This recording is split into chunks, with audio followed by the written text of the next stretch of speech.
Hello and welcome to everyone who's joined us tonight.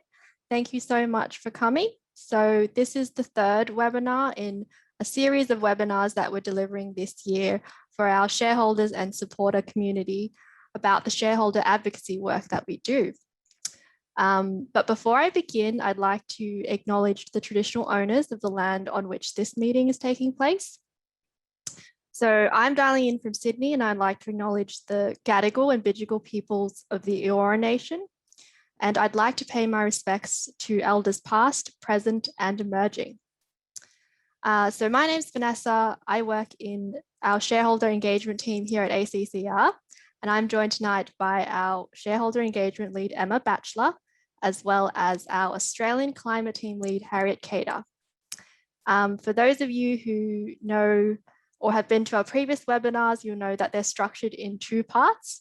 So the first half of this webinar, Harriet will be speaking about our climate work, which is the focus of this webinar. And Harriet has over a decade of experience in the energy and climate space, and she'll be talking about our priority work this year. Emma, who many of you may already know, will be talking during the second half of this webinar, and she'll be covering how you can work with us as a shareholder with ACCR. And for those who are already shareholders, you may want to leave after the first half, but for those who are new and want to learn more about the nuts and bolts of becoming a shareholder, you'll find the second half very useful as well. And just a little bit of housekeeping, this webinar is being recorded and you'll be able to ask questions during the Q&A time at the end of each section.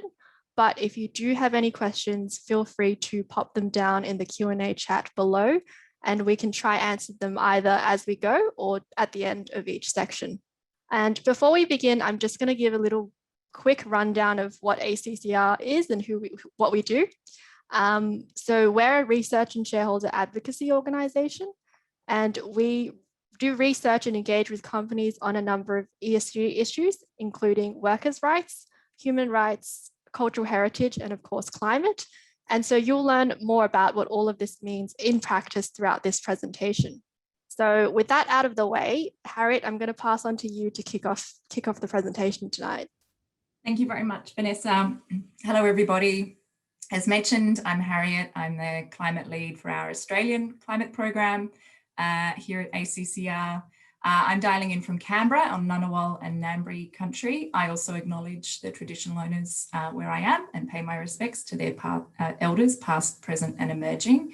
I also acknowledge that sovereignty was never ceded. Before we get into some of our work and priorities for the next year, this is the first time I've had an opportunity to engage with our shareholders. I joined ACCR in February. I wanted to take an opportunity to express our gratitude to those of you who have been supporting our work for some time as shareholders. We're in a remote online world, so my expression of gratitude is portrayed through a picture of a male and female gang, a bird that is very dear to the heart of Canberrans. To those of you who are new to ACCR's work, welcome. Shareholder advocacy is quite a complex way to effect change, but it also has immense power and potential to create change. Please ask questions at the end of this session of me, and Vanessa and Emma are fantastic at onboarding new shareholders and talking you through the process. So I encourage you to, hello Canberra, I encourage you to ask them and get all your questions met. Okay, moving on. Thank you, Emma. Yeah, so just to clarify as well, you might notice I'm referring to our team as the National Climate Team. This is not a focus of the discussion today, but we do have a new team that is focusing on globally listed companies. So within ACCR, we have been defaulting to national global teams. I just thought that might be slightly curious language.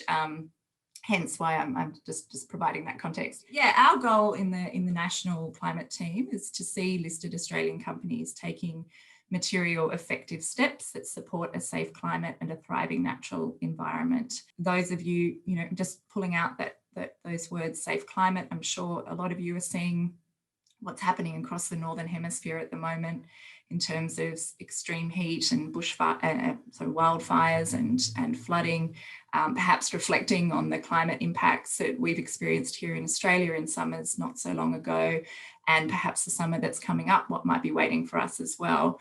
It can be a really anxious time watching what is happening around the world. Here at ACCR, and I'm sure our shareholders would agree, we like to channel that anxiety into action. It's a good place to put it. So in terms of that, the key sort of steps of how we work, a big focus of our work is to undertake really rigorous research and analysis. We research the companies that we're focusing on, undertake deep dives in their disclosures, in their climate commitments, their targets, their strategies, determining whether their strategies for meeting those targets are credible, realistic, whether they're aligned with the science, with what the Paris Agreement requires us to do. We also undertake research on the industry associations that a lot of our focus companies are members of. It's always important to remember that the dire state of climate policy in Australia has a direct relationship to the influence that the fossil fuel industry has on our politicians. Hence why that's such important work in terms of us putting pressure on the members of those industry associations to revise that membership, or to advocate for those associations to revise their conduct. So we take the outcomes of that in-depth research and analysis, and we use that to inform our engagement with the companies. We're just on the cusp of AGM season now, so there's been quite a lot of discussions with companies. We met with the chair and some directors of AGL last week. Yes, that was a fantastic job of Dad's today. Sorry, I shouldn't focus on the chat. We engaged with BHP, executives at BHP recently, executives at BlueScope. We take the outcomes of that research and analysis and we use that to inform the way we engage. The focus always being for those companies to undertake steps and revise strategies that align with the science and the Paris Agreement. Similarly, we engage with the investors in those companies to get them to realise their power in pressuring those companies and engaging with those companies again to revise strategies and implement climate safe strategies. And additionally, we deploy a suite of tools to escalate, including the filing of shareholder resolutions, which is the key method of relevance to this conversation today. Some of you already know Dan Gosha, so just introducing to the National Climate Team. Dan's been with ACCR for maybe 3 years now, has had a long history in shareholder activism in Australia. If you haven't already seen him talk in a forum like this, you might have seen him at the Prudential Regulation Inquiry, having some fun with George Christensen today. He's also pretty prolific in the media, often sought for comment on issues where climate intersects with ASX listed companies. Here's a nice picture of him from the AFR, put up against Susan Lee, this time talking about the federal government's not providing environmental approvals for the Asian Renewable Energy Hub in the Pilbara. So I joined Dan in February this year. As mentioned, I spent a decade with a consultancy working with ASX 50 companies, a lot of whom we focus on here at ACCR on climate and energy issues. Also recently worked in impact investing, focusing on energy and decarbonisation investment opportunities as well. Our work is supported by a lovely but small team of company and carbon analysts, and of course our lovely shareholder recruitment and engagement team as well. Okay, so now I'm just going to talk on a couple of sort of key themes and topics that are influencing our work this year. So first up is the Say on Climate. So some of you may have seen some commentary on this in the media. There was a number of Say on Climate commitments made by companies earlier in the year. In essence, if a company provides their shareholders with a Say on Climate, they're providing those shareholders with an opportunity to vote on their climate transition plan at an AGM and to communicate to that company as to whether they think that climate transition plan is enough. The goal is really to escalate, to get that ultimate goal of the campaign is to see company constitutions amended. So that is an annual vote and locked in. Thus far, the commitments that have been made have been of a voluntary nature and haven't seen that amendment to constitutions. that it's really about escalating climate change as the systemic issue it is, and recognising that it warrants recurrent attention and focus from shareholders at AGMs. So as mentioned, a number of Australian companies, there's been a number of, it's a global campaign. It was established by a billionaire climate activist, Chris Hone, in the UK. So a number of international companies have also made sound climate commitments. Within Australia, thus far, we have had Rio Tinto, Woodside, Santos, Oil Search, and just recently AGL. I'll touch on them in a second. The Oil Search, Woodside and Santos commitments were a product of resolutions filed by ACCR.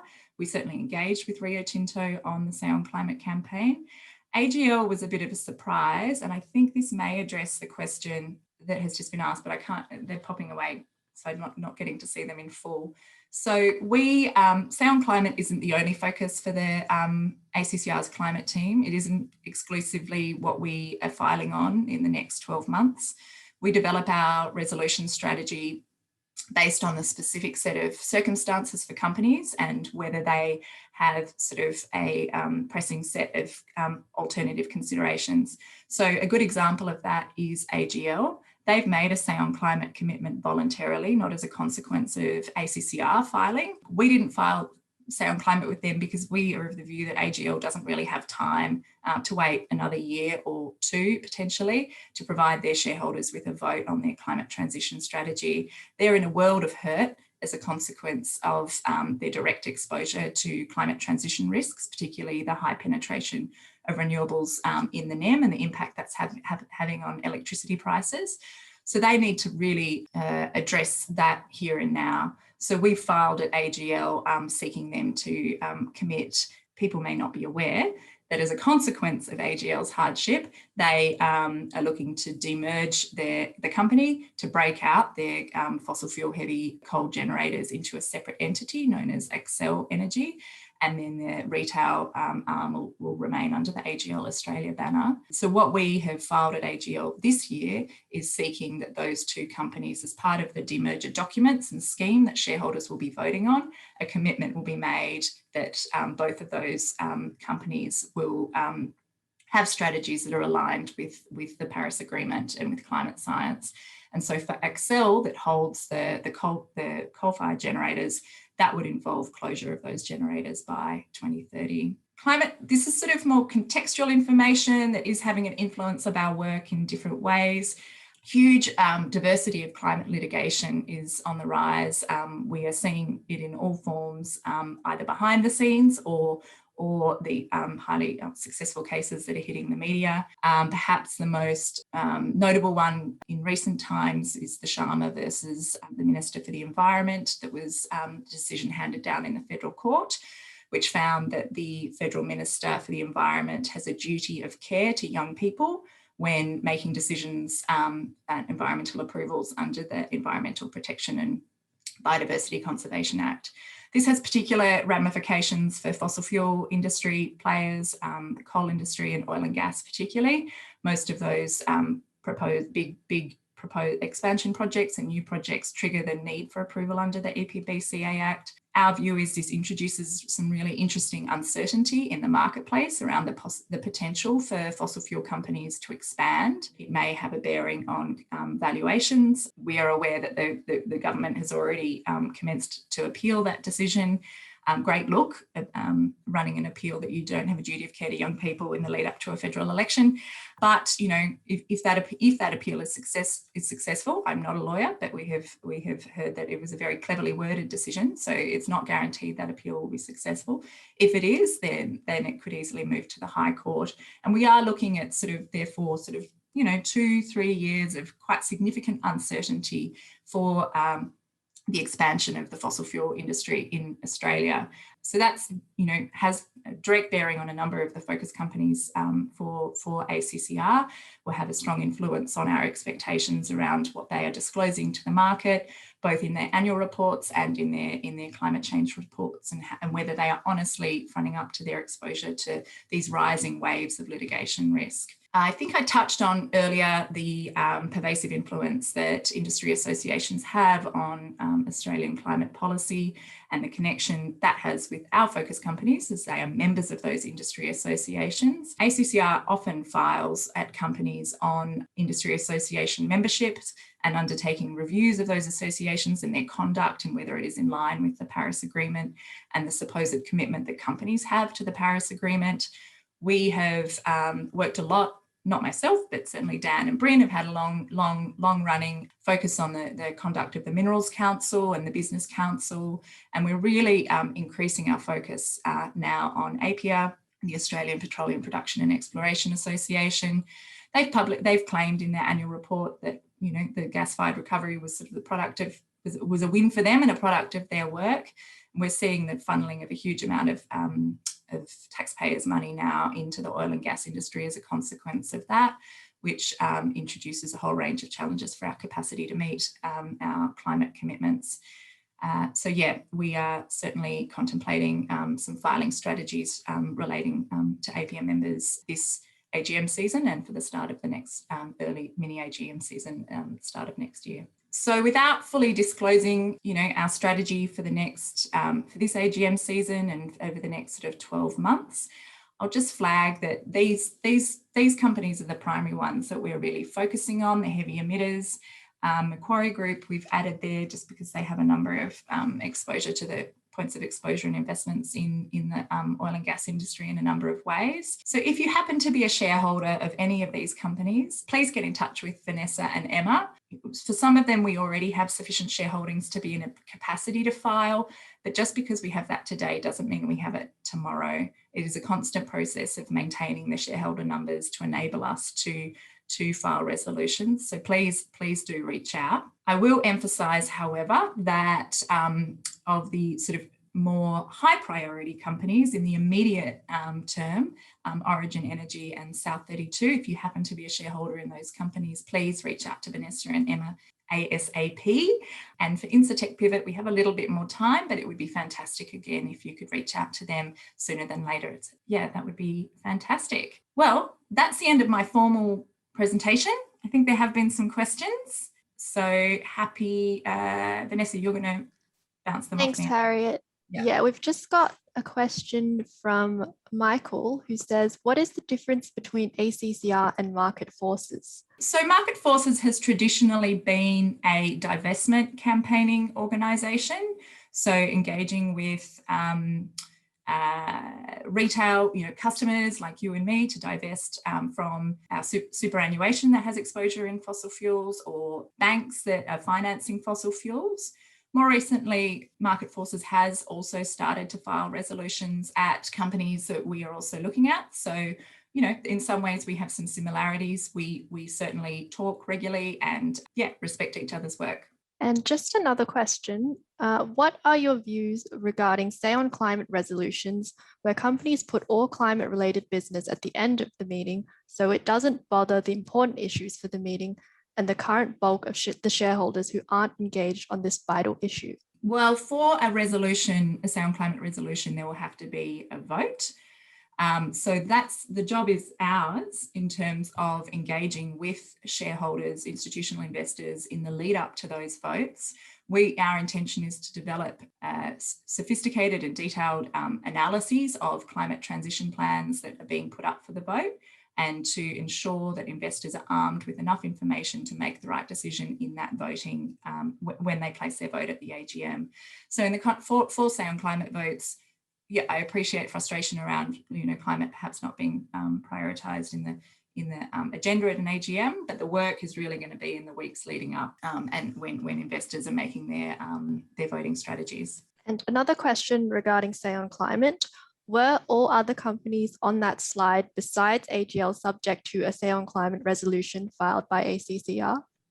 Which slide? The one with the logos? Is that what we mean? Do you think? If we go back to, I think. So We filed resolutions at Santos, Woodside and Oil Search. We did not file at Rio Tinto. We did engage with them on Say on Climate, but they made a voluntary commitment. And I think I previously explained we didn't file at AGL either. They made an unexpected commitment to Say on Climate. We do think that, can't recall if I said this, Say on Climate was probably going to become a bit of an industry norm, and increasingly the need to file on Say on Climate will probably be, will reduce.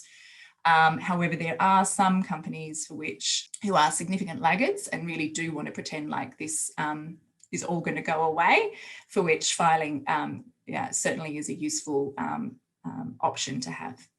We've got a question about a buyers list, so I'm going to leave that for Emma to address in the second half, so we'll cover that very soon. But continuing on Say on Climate, we have another question. If you do secure commitment to Say on Climate, how do you ensure the plans are robust and not greenwashed? Yeah, it's a good question, and greenwashing is pervasive, and we probably take pride in the fact that we have a capacity to look under the hood and pick apart those greenwashing claims one by one. So as mentioned, when we are undertaking our campaigning on Say on Climate votes, when we get the plans that are being put up for a vote, we will be undertaking very detailed analyses of those plans, identifying what is and is not credible, whether those targets are in fact appropriate for that industry sector in accordance with their capacity to decarbonise and what the science requires, and preparing very detailed briefing materials and engaging with all relevant stakeholders. It'll be a campaign just like we campaign when we filed a resolution. We've just got a few more questions. Why do you think these companies aren't being more proactive in the short term, given the clear global carbon risk they are carrying? Is it simply short-termism and the idea that money can be made in the short term? Do you come across outright climate change denial, and what are the big barriers to change? Oh, big question. Okay. I think there definitely are still climate change deniers. There are directors of ASX listed companies, there will be climate change deniers there for sure. I think, otherwise, in terms of motives to avoid changing, there's not always the right financial incentives for directors to change. So remuneration schemes are not always structured appropriately to drive change. And so that's also going to be a big focus for the Say on Climate votes, for those REM schemes to be structured appropriately. Yeah, I think also there is a big question around the competence, like climate competence of boards is a major conversation that's happening at the moment. Do the directors of these companies have the capacity and imagination to drive the transition that really needs to occur? So there's a multitude of factors that are sort of probably cultural, probably some financial, aspects, not willing to wear some pain today to realise the gain tomorrow, as well as some governance issues as well. Next question, how come FMG is on your list of targeted companies given it has ambitious transition investment targets? Yeah, it's a good question. We agree, like FMG have got a really ambitious plan. While Say on Climate is, it is preferred that the most carbon intensive and laggard companies are the ones that we focus on. We see no harm in FMG also putting their climate transition plan up to shareholders for a vote if we're talking about moving towards this becoming an industry norm across the board. Next question, have you compiled a list of Liberal Party donations from fossil fuel companies? And if so, can these donations be highly publicised? There's an organisation called the Centre for Public Integrity who has done that analysis. So they've produced some useful numbers on this. We haven't been tracking those donations blow by blow ourselves. Happy to share that report if you would like, or get Emma and Vanessa to share that after the session. In Australia, is the legislation around shareholder resolutions a constraint in some way compared to other countries? I don't know if you want to answer that, Harriet, or I think Emma might actually go into this a bit later as well, in terms of the history of how shareholder resolutions have evolved, and particularly with it being a new thing here in Australia. Yeah, I mean, our capacity to file our shareholder right, it's not an easy feat to be able for shareholders to file a resolution. Hence why your support is so critical. Yeah, in terms of ease in other countries, it varies. It is something that we are sort of exploring in other jurisdictions more through our global team. In some cases, it's incredibly difficult. In others, there are pathways available. And I think our last question is, are you Melbourne or Sydney based, and can you use volunteers? So we are based all over Australia. We have staff in Melbourne, Sydney, and Canberra. We don't use any volunteers at the moment, but we are a registered charity. I don't know if you have anything to add on that point, Emma, but not currently. No, we don't use volunteers. The way that we, I guess, work with and mobilize the people who are interested in our work is definitely through our shareholder work. And that's not necessarily financially available to everybody. And there are other things that you can get involved with that we'll talk about in the next part as well. Thank you. And I think that's all the questions we have for Harriet. And so Harriet's actually going to jump off after this. But if you do have any further questions for Harriet, you can email us and we can pass them along to Harriet later on after this webinar. So please do that. Otherwise, Harriet, you're welcome to hop off now, and we're going to continue on to the second half of our webinar. Thank you, Harriet. Bye, everybody. All right, and now moving along to the second half, which Emma's going to speak to. For anyone who's interested in getting involved in our shareholder advocacy work, this is where you can find out sort of the steps and what you need to do. And so Emma, I'll let you take it away. Thank you so much. So yes, if you're an existing shareholder or this part isn't for you, do feel free to jump off. We won't be offended. But otherwise, if you would like some more information about how to participate in our work as a shareholder, please stay around. Now I am in charge of my screen. Here we go. So what we're going to talk about in this part is how to work with us as a shareholder, the different ways that you might hold shares, because that does influence the way that you might be able to participate in our work, how you register your shares with us to support particular resolutions, the agency agreement that you enter into and what that does, the actual process of participating in resolutions with us, and then some of the other ways that you might support us if you don't hold shares. Now, I will start with this lovely Venn diagram, which illustrates the types of people that we're trying to connect with, and I think also highlights the complexity of finding those people. So who we're looking for and the people that make up our current shareholder community are people who care about the issues that we do. So climate, like you've heard from Harriet, workers' rights, Indigenous cultural heritage, and human rights, with people who own shares. And there's a small overlap where those two groups come together, where we try to reach those people directly. And then a lot of the work that Vanessa and I do is looking for the people who care and educating them about shareholder advocacy and the power that you have as a shareholder, or looking to people who have shares and giving them information about the sorts of issues that they have the power to impact as a shareholder. So it's a very complicated thing, surprisingly. I think certainly when a lot of us start, we think that it might be quite easy to connect with these people, but it is difficult and it does take time. And we are very happy to have you here with us tonight to potentially be one of these people.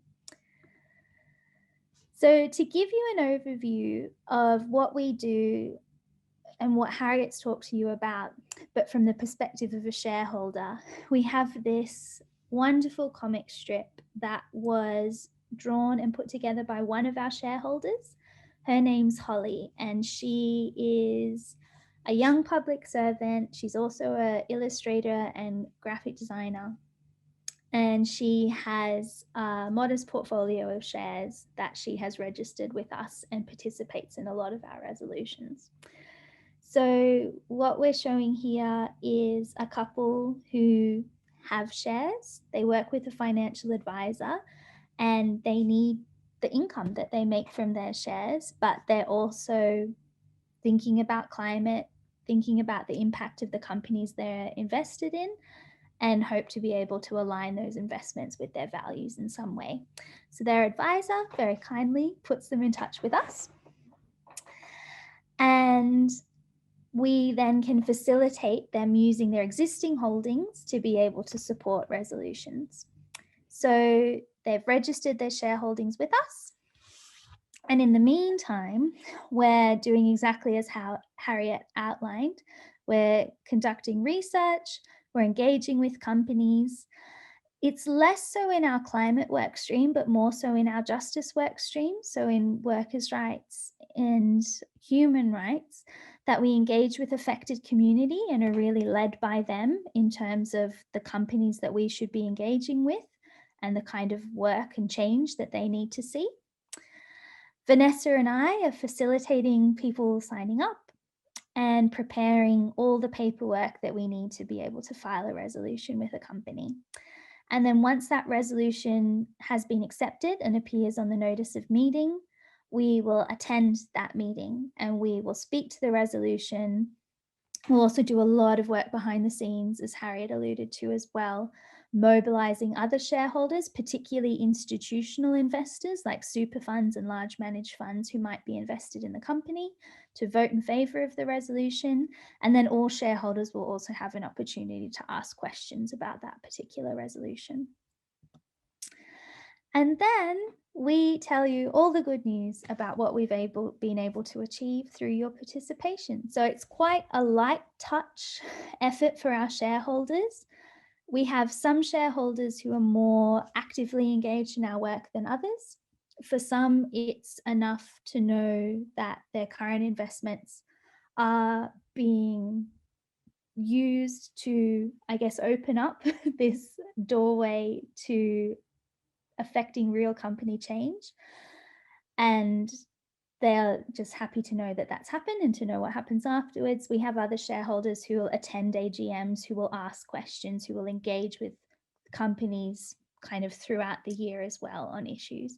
So there's a lot of scope for people to participate to varying amounts depending on the time and energy and effort you have to put into it. So yes, that's Holly who drew these beautiful pictures.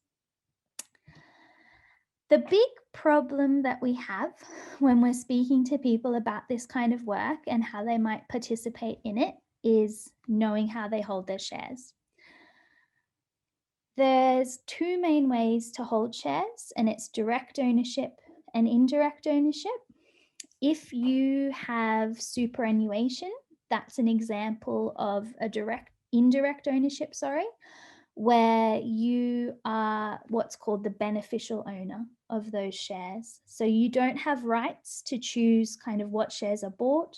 You don't get to vote those shares on any particular resolution at any particular meeting. You just receive the financial benefit from those shares. Unfortunately, shares that are held indirectly are not able to participate in the filing of shareholder resolutions. Only those shareholders who are the direct owners of shares can then enter them in to support a particular resolution. So some examples of direct ownership are you might have a foundation and you might be the director of that foundation or a family trust or something like that. You might have a self-managed super fund and you are the director of the company structure that is part of that self-managed super fund, or you might just be an individual person and hold shares directly in your name. So before you think about registering shares with us, it's important to double check the way that they're held. And if they are held in any direct structure, you can absolutely sign them up, and this is something you can participate in. But if they are held indirectly, and there's an increasing number of trading platforms that do operate this way, and this is an example where the fund might is the direct owner, and the person within here is the beneficial owner, but it might be the name of your financial advisor. It might be the name of like a custodian of the financial advisor.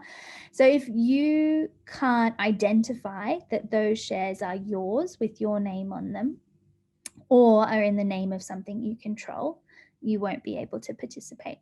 And if you're unsure, a good place to look is if you receive dividend statements or if you receive proxy forms to vote your shares. Usually the shareholding name will be on there. Also, if you hold shares directly, you should have a HIN, a shareholder identification number, or an SRN, and that's a good indication. But if you're ever unsure, please email us. Usually Vanessa and I can tell pretty quickly from a few questions or just even seeing your shareholder name if you hold shares in the right way to participate. Emma, we've just got a question about shareholders that you might want to answer then. Yes. Are the majority of ACCR's partner shareholders retail shareholders? And are you at liberty to disclose any large institutional investors, such as asset owners or asset managers that are your partners' clients? Indeed. So majority of our co-filing shareholders are retail shareholders. And occasionally we do have an institutional co-filer, someone like a super fund or a managed fund. The best place to find that information, and actually what we'll do in the email we send to thank you for coming, we'll put in the report that Harriet mentioned earlier, and we'll put in the link to this page. It's on our website. Actually, hold on, I can go there now. Give me 1 second because I'm going to the Shareholder Hub. Here we go. So on our research page, hiding all the way down the bottom, is this very excellent resource, which is a history of all of the ESG shareholder resolutions put forward in Australia. And we link, say, who has put them, whether it's us or Market Forces or another group, and you will see there is a column for institutional co-filers. It doesn't happen often. And let me get down to where we last had one. Oh dear. Here we go. All right. So in 2019, we had Lucrative, which is an industry super fund, and St. Columban's and Mercy Investments. Mercy Investments are an American managed fund. They co-filed with us on Coles. And you can see we've had a lot of European coffee, I think it's Swedish. Vision Super is Australian, obviously. MP Pension, I have a feeling that was a British one. So typically, so far, we've had a lot of European and American institutional co-filers, and that's because this kind of work just historically has been happening in those jurisdictions a lot longer than it has here, and they're used to, I guess, considering these issues and considering them as important. But recently we have had some Australian funds co-file with us. I think what's particularly interesting about this tool is it's especially powerful for retail shareholders, because as a retail shareholder, you just don't have really any other opportunity to talk to the board or have a say on how a company is behaving other than at the AGM, where you might be able to ask a question if it's answered, or in your proxy vote. And generally then your portion of shares is kind of comparatively smaller than the institutional investors, that it's hard to make a difference that way. So when 100 retail shareholders come together, we can access this particular tool. But for larger institutional co-filers such as these, because of the amount of money that they hold in the company, they can have private meetings with the board. They have other avenues to engage with companies. So this particular tool and co-filing a shareholder resolution, I guess, is less, a less powerful thing in their tool bag of things that they can access. But we've seen the people who have come forward to file with us makes a big difference. and it's on issues that particularly aligned with those funds. So I'm sorry, that was a very long-winded answer to that question, but we will share the link to this and you can have a flick through. I think there were some others, Libra Super again, that you can see who've co-filed with us. Just following up from that question, Emma, we have a question that asks, is there a minimum ISC covered by partner shareholders that need to support a resolution in order for ACCR to file it? Indeed. So to be able to co-file a resolution with us, you technically need to only hold one share in the company, but the ASX list, the minimum ASX trade is $500 worth. So that, I guess, defines the minimum amount that you can purchase. So it doesn't matter about the number of shares, it's whatever is the minimum that you're allowed to purchase. So a lot of people who say are exposed to these companies through their superannuation, but because of the nature of that holding, it being indirect, they can't participate in this work, might purchase a minimum holding in, say, BHP to be able to access this amount of interaction with the board and to put a resolution on the agenda of a company. Again, there's a lot of trading platforms that allow you to purchase one share or even a few shares, less than $500 worth, but they are all organized through a custodian, and that's how come you can have such a minimum holding. And so then unfortunately those shares are held indirectly, so that the minimum amount of direct holdings is $500 worth, whatever number of shares that might get you. Is there anything else before I jump into this? We did have one question from earlier, which I don't know if you want to answer now. All right. But someone asked earlier in the presentation, do you keep a list of names of people who are happy to buy shares if you don't have enough proxies? We do. So if that is you and you are interested in doing that, you can send us an email and just let us know if you are happy to. As Harriet said, there are some companies that we've been engaging with for many years now, and we have quite a robust shareholder base in those companies. And then there are other companies that are lower down the ASX that aren't as widely held. And then there are companies that, I guess because we're targeting, the biggest emitters or the laggards, particularly on any issue that we're looking at, a lot of the people who care about these issues might have screened these companies from their investments, or they might just have divested already. And so we do have a lot of people who work with us who might divest a bigger holding and just maintain a minimum just to participate and to leave the door open to this sort of work. Or we have people that will purchase a minimum to participate because it's especially aligned with an issue that they find particularly important. Or an example of before is that they're already exposed to these companies through their superannuation and then will purchase some specifically to take part in this action. So if that is something that you feel financially able and aligns with your values and is something you want to do, definitely let us know.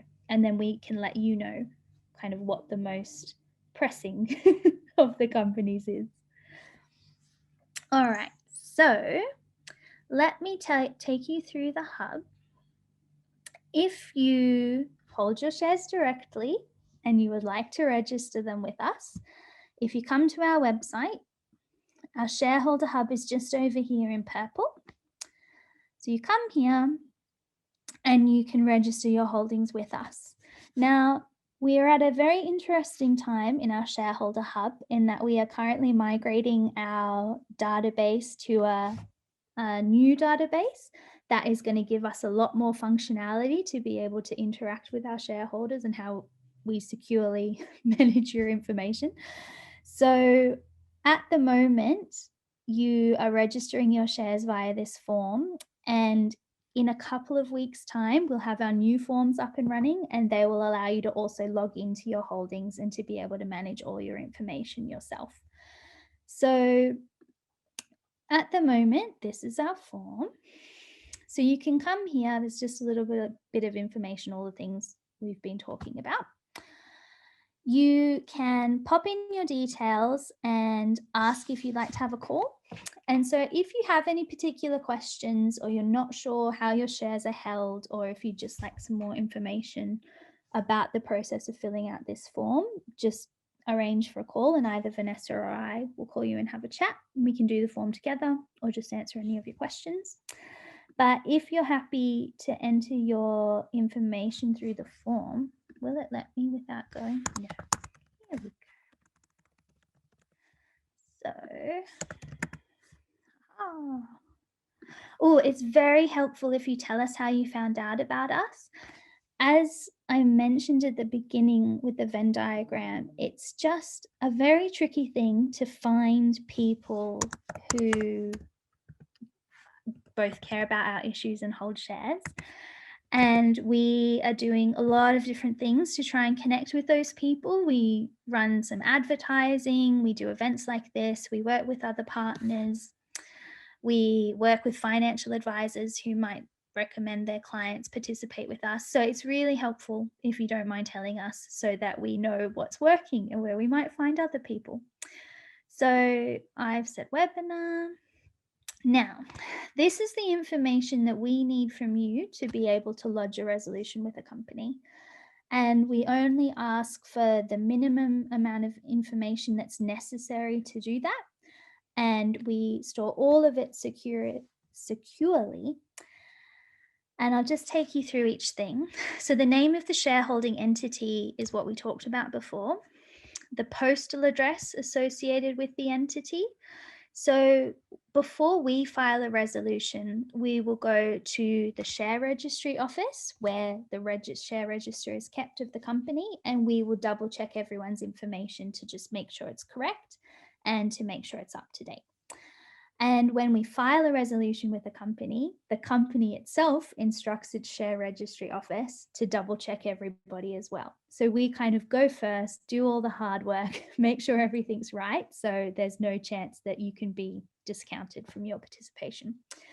So the information that's kept on the register is the entity name, the address associated with the entity, and your name. And so that's all we ask for, that's all we look for. We also ask for the last 3 digits of your HIN or SRN. So this is financially sensitive information. So we don't want you to give us the full number, but we do ask that you double check the last 3 digits and let us know what that is. And that's just to help you make sure that you've got everything right and the details are up to date. But also we have a number of people who have multiple shareholder entities. So for example, I have shares in my name. I also have shares in my name and my partner's name. So they each have a different HIN. So it just allows us to keep track of people's different entities. Also, sometimes you might have shares held in your name, but there are multiple HINs. So even though the shareholding name and postal address is the same, there may be multiple HINs. So just checking that and letting us know that just allows us to make sure we're kind of managing the right shares against the right entity, if that makes sense. And then you can let us Emma, know. sorry. Yeah. Just wanted to interrupt because someone's just asked if you need the full SRN HIN to be able to use this as a proxy. Oh, so that is another very good question. So there's 2 ways that you can participate. So to be able to get a shareholder resolution onto the agenda of a meeting, you need to fill out this form, and that appoints us as your agent, which I'll tell you more about just at the end of this. And that just allows us to take this information you've given us, put it on a piece of paper, and give that piece of paper to the company saying, if it's me, that I am a Batchelor, give permission for my shares to be one of the 100 to get this resolution on the notice of meeting. And to do that, we do not need your full number. Once a resolution is on the agenda of the meeting, all shareholders have the opportunity to vote for it. So to use their proxy to vote either in favour, against, or abstain, whatever they choose. In that case, this form here does not make us your proxy. So you still have the right to vote your proxy as you choose. You'll receive either a physical proxy form in the post, or you might get it online depending on what your preferences are. And to access that, you do need your full HIN and your postcode, I believe. And that's to enter the share register portal to cast your vote. If you want, and some people do this, you can assign one of us as your proxy. So you can't assign an organization as your proxy. So you couldn't appoint ACCR as your proxy, but usually either Vanessa or I will attend a meeting, or someone like Harriet or Dan. You could appoint one of us as your proxy if you wanted to, and then we would vote your shares as we would vote our own. Otherwise, you can vote them yourself. So yes, two quite distinct things that you can do, and only one of them you need your full HIN for. I hope that makes sense. So you let us know what companies you have. It's really helpful if you let us know on our new form. These will be tick boxes, which will be so much more easy for you to fill out. But currently, unfortunately, you've got to type them in. We've got a list of the companies that we typically engage with and are mostly interested in, but you're very welcome to tell us about other companies you have as well. So just by putting a company down doesn't mean that you will automatically participate in a particular resolution. So say I have BHP. What will happen then is we have an idea of how many BHP shareholders we have. So say it's 130. We will know when we're engaging with that company, okay, we've got a good number of shareholders, like we will be able to file a resolution should we need to.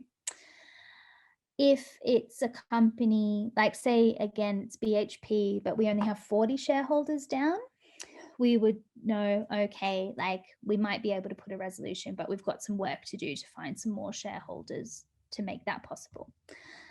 So it really, really helps us in knowing, I guess, what engagements could lead to a resolution, which might not this year, and just kind of how much work we would have to do any particular one. Now I've completely lost my train of thought, which is terrible because I looked at your face, Vanessa. So yeah, sorry, if you let us know, that's very helpful.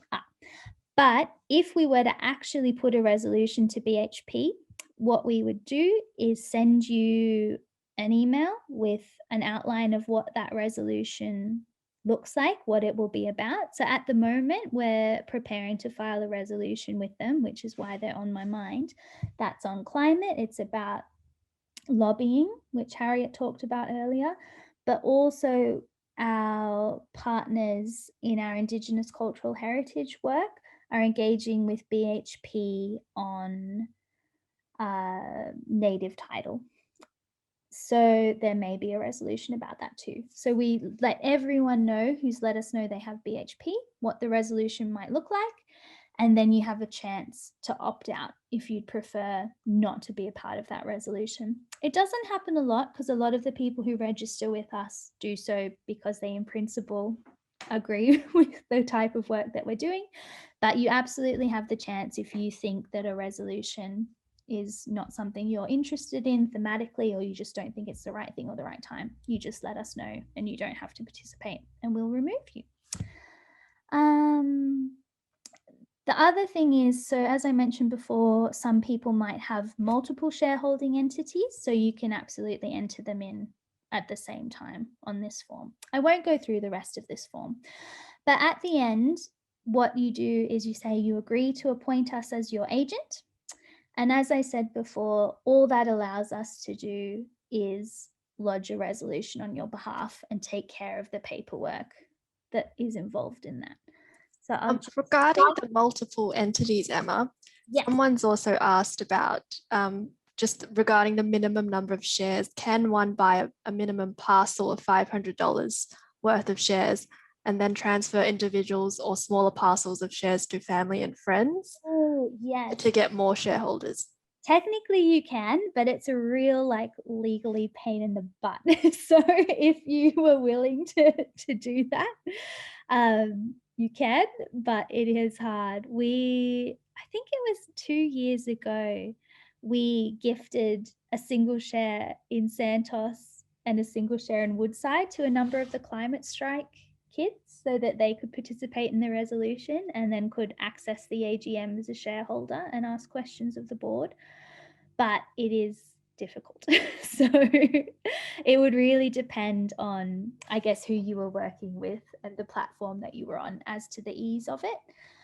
We do have a lot of people who have separate entities, say, in their children's names. So they hold shares in their name and then they hold shares on behalf of their child. And that's another entity. And so they'll have parcels in both. So yes, if you want to be fun and creative, get in touch with us. We can let you know. But it does get tricky because I guess it's not not really in the spirit of how shareholding is supposed to work. So, I'll just go back to the hub. So the agency agreement, all the details are here.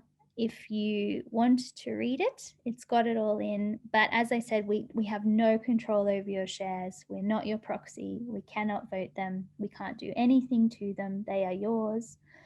All we can do, and all this says, is that we can file a resolution on your behalf. So that's there if you need it. Another very helpful place is the frequently asked questions. So we've talked about a lot of them tonight. You can watch a video of me telling you them, or if you would prefer, you can read them. So there's some about entering into the agency agreement, and that's a lot of the things that we've talked about. What does that mean? What can we do? What are the financial obligations? All of that. There's questions about the actual registration process, and we've gone through a lot of that. Updating your information at the moment, that is down. So if you have any holdings registered with us and you need to update a company, say you sold out of Origin, but you've purchased South32, at the moment, just send us an email and we'll do that manually from the back end and take care of that. But in a couple of weeks, that will be up and running again, and you'll be able to keep your details and shareholdings up to date yourself. And I've touched on this, and I'll just do it. Oh gosh, we've gone very over time. Sorry, I will do this very, very quickly. So as I said before, if you have registered a particular shareholding with us, and then it is one that we were going to put a resolution to, that we will give you that information. You'll have a chance to opt out. And then as it goes to the meeting, we'll let you know. And then depending on what the vote is and what happens after, we'll let you know. So we kind of keep in touch with you along every stage of the resolution and what we've been able to achieve with everybody coming together. I'm so sorry. Normally I'm so quick, and today I was not quick. You've just answered a question on that part where someone wants to know sort of the approach that we take when shareholders are wanting to file. Do we inform them of all the shareholders in the database that hold shares in that company, so they can decide whether to support and participate in? And I think Emma touched on that briefly, but that is definitely the case. There's always a chance to opt out. Absolutely, yes. And we do have another question, Emma. Yes. If I have a particular share registered with Market Forces, is it better not to register with you as well? Oh, no, you can absolutely do both. And we have quite a lot of shareholders who support both. And Rachel, who, if you do work with Market Forces, you will know, she's the me and Vanessa of Market Forces.